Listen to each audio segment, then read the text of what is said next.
mama mama na lobe mama dele mabondela tolo na se mpe na moi olemba te mama dele mabondela isika nyonso zali. Voilà. Galop Promiskel Neftali, la casquette de la presse congolaise. On dirait que de tout le 100% Jésus avec une seule émission, une très belle émission 100% analyse, émission oyo et pesa kabino ba esprit à bien, pesa no ba idée pour mais un peu comprendre affaire eux s'est passé dans mboka na biso République démocratique du Congo, pourquoi pas partout ailleurs. La robe d'émission T100 qui n'a présenté condoléances nanga na toutes les Américains mobimba, surtout les basketteurs. Na souhaité condoléances les plus attristés et pourquoi pas aussi à la famille de l'illustre disparu. Na PCP famille na ba condoléances tanaka babi tous les lana ba bazoli là, tous ces plans ba bazo sepela. Tout le 100% Jésus et sa chaîne chrétienne oyo. Tokoki ko désobéir liloba nzambe te, la Bible dit aimons-nous les uns les autres. Donc c'est ça. La pesimbote na maman Anne Kalambay o zola nanga na minute o maman la pesimbote na pasteur Carlos et les gardiens du temple, de savoir les bien contrôler. Pesimbote na papa Jean-Claude Kalambay ainsi que maman Rebecca Kalambay. Libota Kalambay na pesimbote na sœur Adeline Mompa.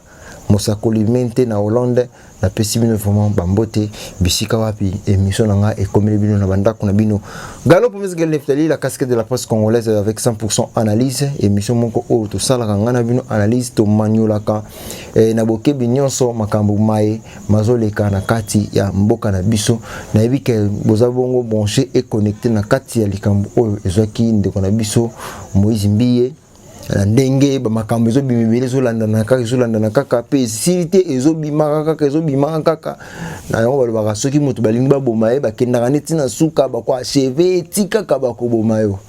Alors on a évité si photo de lobanini, mais à ce que moi je connais je continue toujours kolobonka ke ezana groupe de gens moko o ba sanganaki o ba sangani pour pas luka moi ba déstabiliser Moïse Mbiye. Je les reconfirme avec force, avec toute énergie que ils en a battu ou ba sangani pour déstabiliser Moïse Mbiye. Dans le barrelo ko met fois pasteur azanzambete. Pasteur azamutuloko la yo azamutuloko langa. Pasteur azamuta ba posa ndeti yo ka posa ndeti ngape na ka posa. Ne prenez pas que pasteur azanzambe. Non. Et là, quand ça la bino passe pour la Moïse Mbiye na yepe, c'est parce que vous prenez des pasteurs comme de Dieu. Non.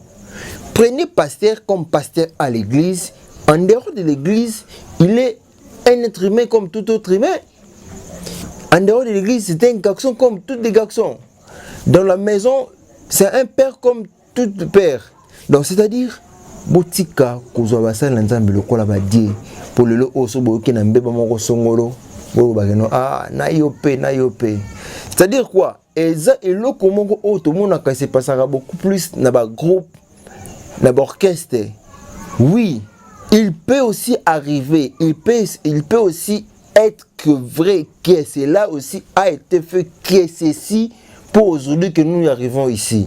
Allez-y vite comprendre par rapport à quoi dans le Bibongo. Ça peut être aussi vrai que cela aussi a été fait par ce qui est point d'interrogation. Donc allez-y vite comprendre. Les autres gens bazo continuer kaka kobuka Moïse Mbiye tina suka. Bazo créer bablo Moïse bimaka na komba Moïse Mbiye. Quand il a fait des vidéos, na ote ko pesa bino exemple, ba point moko frappant au to ko analyser. Vous pensez que mon tout temps a ko dévoiler à lobby que non j'ai besoin d'une sécurité. Vous avez besoin de sécurité. Nous avons lobby déjà. Nous avons ce problème comme Elio. Nous avons tout oyo. Au lobby là qui m'a camé nous attaquer. Ce que nous avons non, nous avons lobby maintenant besoin de sécurité mon assuré. De la part de nous avons Eliane. Oh, je vais vous dire toutes les vérités concernant le pasteur Moïse Mbiye, mais j'ai besoin d'une sécurité assurée. J'ai des preuves de vidéos de tout ça. Ce sont des histoires autant. Nous allons jusqu'aux preuves contraires. Tout le monde a vidéo morotée à Eliane Moïse Mbiye. Je mets ma main à couper, à trancher même.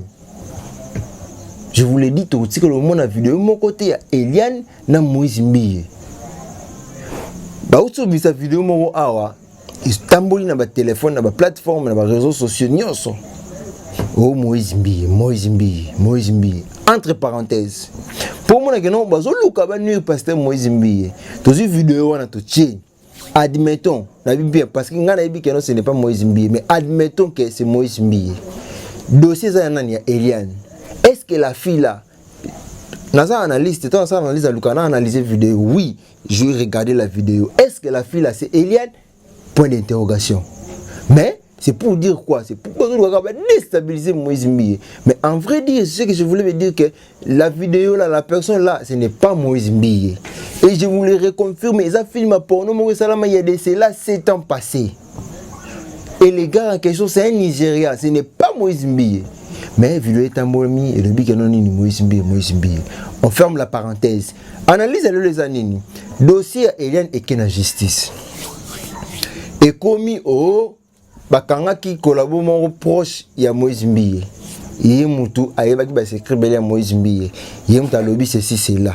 Au cours de des abouezons ici au cours de jusque là on n'a pas des preuves pour rassurer biso la clarté du dossier à Moïse Mbiye na Eliane. Batake na bango avocat ya Eliane ndenge na bango. Po bomona keno bazoluka kaka ba déstabiliser mwana mai. Na mito mwana mai azana na mboka papaya azo boule na réalisation ya clip na ye. Rien à voir. Voyage Mbiye eza pona makambo ya clip na ye mais rien à voir na dossier ya Eliane. Le commune aki exil. Na mutu na ye azo boule ba réalisation ya clip na ye mais toujours kaka bataka ki avocat ya Eliane batamumbi atindaki batu batake avocat mitozomona batie biso ba photo avocat ya Eliane na bad na lokolo o bataka ki mais simbité des grands ta force zo utiliser bozo luka bonu mosali nzambe bozo bimisa ba kombo ya nzambe des grands mais ba les toucher kana lokolo. Où allons-nous? Tanda se dit bingala sirena na peso mote pas sozali. Où allons-nous avec ce dossier? Est-ce que vous-même vous comprenez que vous comprenez que non le dossier au clarté zaté les camboisés na kasa dossier au ils cherchent toujours de manigancer des choses pour déstabiliser nani Moïse Mbiye et il sait je peux soupçonner je peux dire que ce sont des pasteurs au balinga qui te que Moïse Mbiye atika à la tête de l'église des peut-être de mon bon sabage je ne cite pas les noms. Tout le monde a commis Kolugisa et pas phrase. Frère proche de Moïse Mbiye et pas phrase. Bah commis Kolugisa parce que y en a qui pasteur assistant. Donc pour Moïse Mbiye zaki. Bazo Lugisa. Beaucoup Lugisa pour la nini. Est-ce que les dossiers dans l'affaire on a cité pas phrase? Point d'interrogation. Cette affaire c'est Moïse Mbiye. Mais tout le monde en a pas proche collaborer avec Moïse Mbiye comme bimisa la vidéo. Na ba proche collaborateur ba proche sœur église a bête ba komi ngobimisa ma vidéo et dans la voice moko circuler un peu dans ba réseaux sociaux awa sœur moko ngana sambera na cité bête la minute cité bête les a ko kwea ba sœur nyonso ba kimi pona nini sœur trina na zemi kutu na minute oyo alobini toti kabilo baloba mote pelela yo bisiko za lozo manigase ba chose bongo mote pelela yo tumba yo pe na tango zo ba na koma musana na nzambe. Moto pene tumba yo zikisa yo. Eza ta alito ke no mwana mfani kama mutuma fani azolo baka mama bena koma mosana nzambe kaka moto tumbiye. Toki wapi? Tozo kende wapi? Moïse Mbiye, le dossier est au parquet comme je vous avais dit. Azana délai na ye o fois kende ko se présenter na parquet. Ce n'est pas aussitôt fait, aussitôt déposer la plainte, aussitôt convoqué, aussitôt au Zambie. Non! Bon, ça c'est sur quelle base des dossiers? Parce que vous n'avez pas eu le temps de traiter le dossier. D'abord, il faut d'abord examiner les faits. Examiner les faits, le qui témoin, preuve, réunir, c'est comme ça que ça se passe. Nabato vous avez commenté dans Facebook, Nabato vous avez commenté dans l'émission. C'est comme si vous avez perdu des têtes, vous avez analysé les faits. Quand Moïse Mbiye a qui exil, pourquoi? Moïse Mbiye c'est pas la première fois voyager à l'église. Autant qu'il n'a pas en église, Moïse Mbi, ce n'est pas la première fois voyager. Vous allez voir que Moïse Mbi a osé se présenter sur son invitation. Botika, Kobeta Maliba, Kubana Nanzambe, Bo garder qui vous Nzambe Katsabino. Ayez toujours confiance à votre serviteur aimé au Bolingara tout le temps Moïse Mbi. Je vous rappelle, je ne viens pas pour défendre Moïse Mbi ici, non. Je viens pour démentir des fausses informations qui circulent dans des réseaux sociaux, dans des plateformes de téléchargement. Parce que tout ça, analyste, le seul moment où c'est que mais ce moment c'est que je ne critique pas, mais quand la kaka, famille Eliane, je voulais dire que peut-être, par contre, Moïse Mbi dans la coulisse, que notre tout ça on a besoin de $60,000 pour tout ça à faire. Cette affaire, je dirais que cette affaire qui serve comme leçon dans la salle d'Anzambe belé. Au ça la makamana na protocole na serre na chantre to au ça la ngote mais et porter binu kaka leçon. Parce que au cause nous ka bien serre mais yeba que lobby serre osani a créé léo. Il y a aussi des pasteurs. L'autre fois, vous avez eu des témoignages à Basser, pasteur Batanta Bango, Basser, Abbé Batanta Bango. Il y a aussi des pasteurs pareils. Alors, pasteur, l'affaire de Hélène et Moïse Mbi, ils servent comme des leçons. Et je sais que les bateaux, on a sur la bango. Asa bata makambo anati. Pina yong tozola nanga mosala nzambe ozola nanga, na yebi ko zamta makambo anati. Si réellement tu aimes le pasteur Moïse Mbi, si réellement tu soutiens le pasteur Moïse Mbi, tu es dans ma bonne délire. Que cette affaire est qu'Indika Aboué s'est noyé. Que cette affaire, Zambesi, Nzambe est juste et bon à défendre le Kambu Oyo. Assemble c'est le Kambu Oyo. On ne peut pas demeurer dans ce genre d'histoires comme ça. Ce sont des bêtises qui sortent de la part. Au moins, tous les bolingotés, na mboka na biso, tous les bolingotés, artistes, serviteurs de Dieu, tous les bolingotés. Des histoires pareilles. Tout le monde a un groupe de pasteurs qui va s'engager pour défendre ce genre des histoires. Mais pour moi, les bolingotés na mboka na biso, est-ce que le groupe de pasteurs va s'engager pour défendre le cas de Moïse Mbi? Pour moi, les bolingotés, ils sont des pasteurs qui sont kaka muta kwei sama. Même de quel cas musicien, est-ce que vous avez vu des musiciens chrétiens au Sangani pour défendre télé Nathalie Kamou? Mais on avait vu des femmes, basali t-shirt, commune non la violence faite à la femme. On soutient à 100% Eliane. Pourquoi pas passer un peu ça la paix à Bino Union la Bino pour soutenir Moïse Mbi pendant qu'il est faible dans le dossier Oyo, peut-être et qu'il porter un problème très grave lobby. Conseil adressé aux serviteurs de Dieu, aux hommes de Dieu.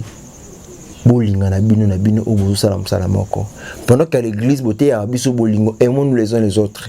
Mais pendant que bino bolinganité, moninga nous a un problème, mais botiki. Moninga nous a un likambu, botiki. Par contre, bino po batami na sima batu, on va faire un chantage sur les problèmes de notre sœur, de notre frère Moïse Mbi. Nzamba za na kimia mabota na bino. Gallo Fomsgaël Neftali, la casquette de la presse congolaise, il était là devant vos télévisions pour vous dire que tout ça, analyse Mambetali Moïse Mbi, le dossier dans la parquet, toujours continuer à co-expérer. Zambé a kosunga na pesi mbote na bino nyonso ba abonné il y a tout dans 100% Jésus vous avez gagné pour la Gallo Fomsgaël Neftali, la casquette de la presse na pesi maman Anne Kalamba mbote couple Mbwaki papa Freddy ainsi que maman Karen na pesi bino mbote pasteur Carlos de Gaudé du temple les savoir les bien contrôler na pesi mbote papa Jean-Claude Kalamba maman Rebecca Kalamba na pesi bino mbote Sarah de Mompa na pesi bino mbote Emmanuel Vital qui était derrière la caméra na pesi mbote na Mosako Lumente na Hollande na pesi bambote belé botika la kaka branché connecté na kati ya chaîne Moko, la chaîne qui fait l'exception, la chaîne que Dieu connaît. Donc les akaka ton la 100% Jésus qui m'a aidé toujours dans ma boîte na bino ngai na bino to kutani balasima. Merci et bye.